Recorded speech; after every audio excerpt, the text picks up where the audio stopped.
Interesting. వెన్నెల కిషోర్కి మీకు మధ్య bromance బాగా వర్కౌట్ అయిందండి. చాలా వరకు చాలా బాగా చాలా వరకు అయింది. యాక్చువల్గా ఏంటంటే మోర్ లైక్ ఇద్దరు హీరోల కథలాగా అంతే అంతే అంతే. యాక్చువల్లీ ఇది నేను ఫస్ట్ నుంచి అలాగే అనేవాడిని. ఏమంటే ఇది ఇద్దరు హీరోలు కదా, ఎక్కువ తక్కువ కింద కాదు, చాలా పెద్ద మనసు ఉండాలండి. మనం ఓపెన్ అయ్యి ఎలా కావాలితే అలా చేద్దామంటే సార్ మీరు అలా అనకండి, నేను అనకపోయినా నేనైతే దీన్ని అలాగే చూస్తున్నా. సో ప్రతి దాంట్లో మీరు ఉండాలి, ప్రతి దానికి మీరు రావాలి.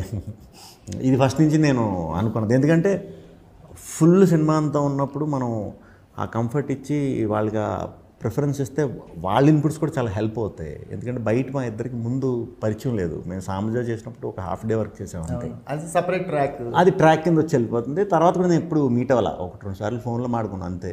బట్ ఇదేంటంటే క్యారెక్టర్లు సినిమా మొత్తం ఒక 4-5 ఉంటాయి. సో వీళ్ళ మధ్యన కెమిస్ట్రీ మాత్రం చాలా బాగుండాలి.